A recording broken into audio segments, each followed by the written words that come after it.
What's up, you guys? Grace with Grace Lee Fitness here with y'all, and for those who follow the channel, you all know that I've been cutting for the past few months, and I am cutting for the next about 60 more days.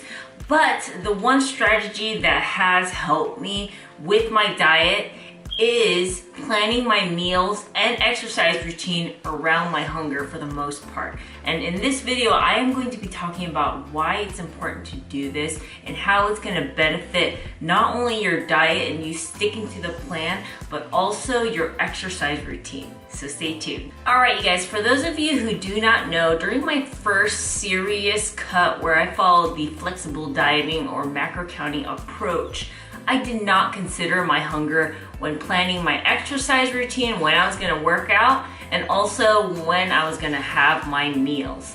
So before, I would literally try to intermittent fast, which just means fasting for a certain portion of the day, and for me it's oftentimes the morning portion to the late afternoon. So I wanted to do intermittent fasting, right, so I could save my calories for later on in the day, but I made a huge mistake. I would oftentimes fast for the first few hours, and then I would try to work out around 10 or 9 a.m.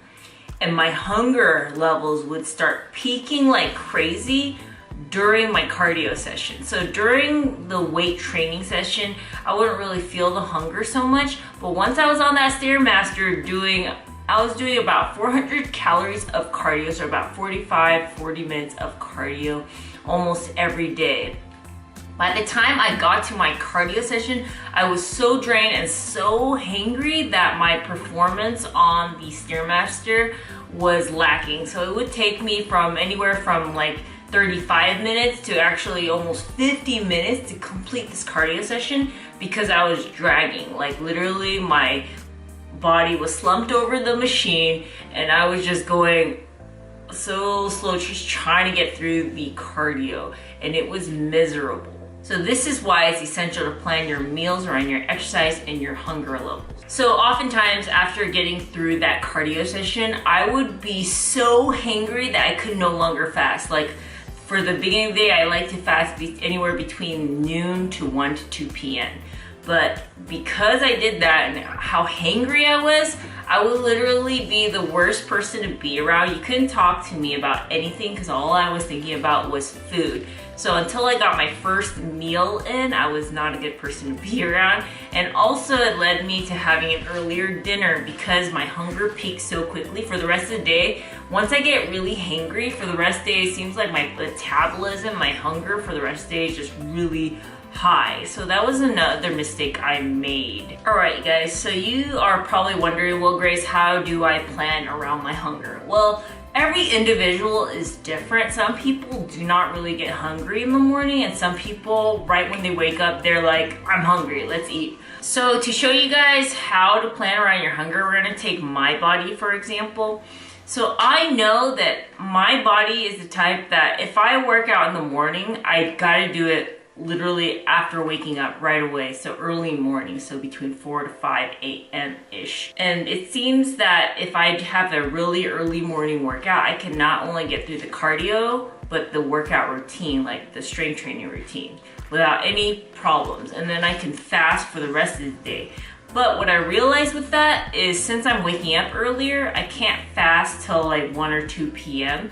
Typically, I break my fast around 11 or noon at the latest because my body has been awake so much earlier, it's going to be more hungry, if that makes sense. So my dinner is also gonna end earlier.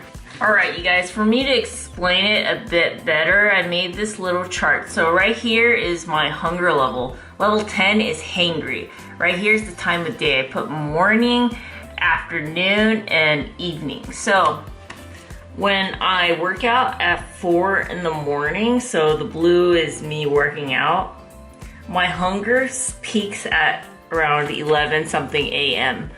And then I'll eat, and then the hunger level will drop back to just being normal. Not hangry, not hungry. And then during the evening, my hunger peak will happen probably around 5 p.m., a bit earlier. And if you are waking up at 4 a.m., you probably would sleep earlier anyway, so it would even out because I'd be eating dinner at around 5. I'd be waking up probably around 3 or 4 a.m. So that is one schedule that works for me. So it's working out really early in the morning and then fasting as late as I can.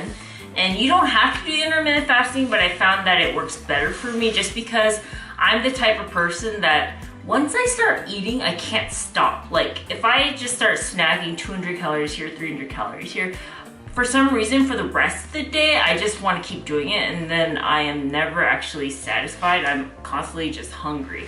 So that's why I rather just fast during the morning portion and then be full during lunch and dinner. Now during the morning, I am hungry, but I do blunt my appetite with caffeine, so it's not as bad, and I keep myself really busy. So during the morning, I actually do all my video editing and all the most strenuous work as far as your mental strain in the morning when I'm in a clear mindset. Because have you guys ever noticed when you're super duper full, it's hard to think, you feel kind of, your mind feels kind of cloudy and you feel like you have to force your way through your work?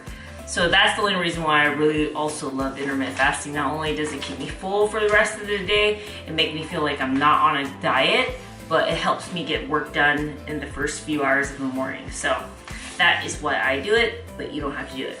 All right, you guys, so the next chart I'm gonna show you is what I have been doing for the most part. So I usually wake up between 7:30 and 8 a.m. So this is when I wake up. My hunger level isn't yet like spiked, it's just in the bottom. And then around, I could fast till 1 or 2 easily, but some days I have to eat at noon because of the things I have during the day.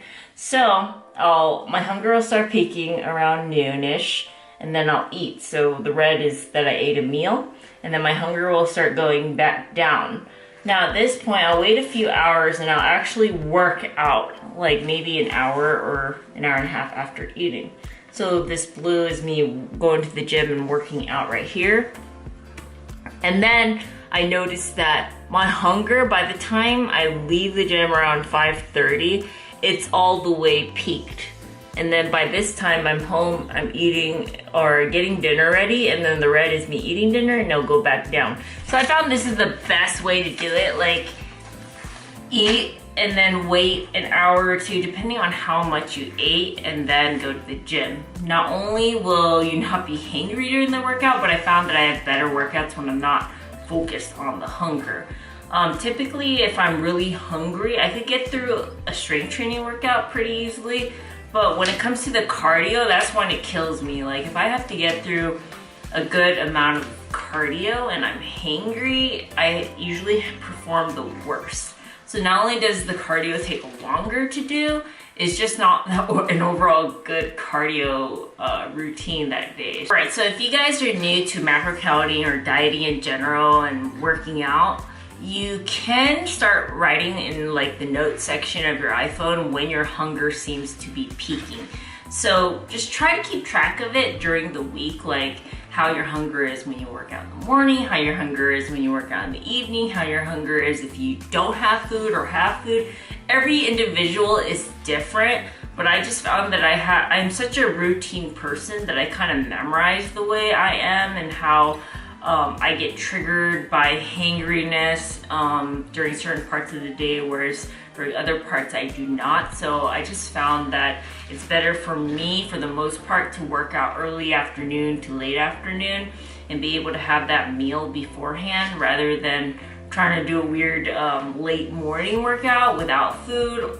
But if I really want to work out in the morning, it's probably beneficial to do it way early morning, like 30 minutes after waking up or an hour after waking up, like around 3 or 4 in the morning. And I think that's just because my body's still waking up, so it doesn't have time to get angry. But I don't know.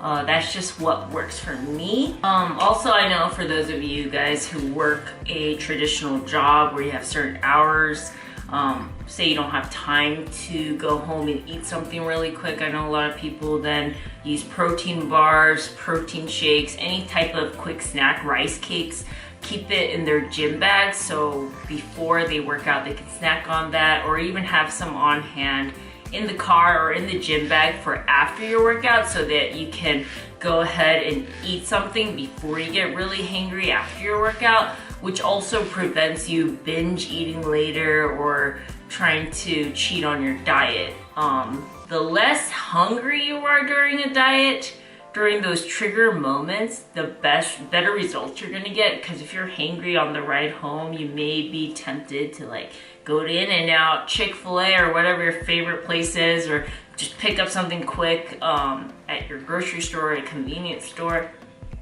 But if you're planning around that and trying to make sure that you're not hungry during those times, then you're less likely to overindulge or cheat on your diet. So I hope these tips helped you all. I know that it's something that really has been benefiting me daily, planning my day this way, planning my workouts this way, and it's led to me being more successful. And in fact, today I had a new low weigh-in. I'm now officially in the 136s. So for those of you who do not know, I've been cutting for more than 90 days now. So I did an initial 90 days. I started the Change My Life series.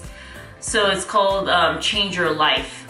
So the Change Your Life series, I already did season 1. Now we're on season 1, part 2. So I have about 60 more days of cutting, and I will be competing in the online version of Christian Guzman's Summer Shredding for 2018. So for those of you who want to follow my cutting journey, I post recipe videos, I post full day of eating videos, and I also post videos like this to help you guys out for what I think would help you all with your diet and cutting routine. And a lot of my subscribers are cutting with me. So if you are interested in following the journey or cutting with me, subscribe to the channel. It'll be great to have you all. And yeah, you guys, if you like the video, please give it a like. Really does help me out. And I'll see you guys on the next one. Peace.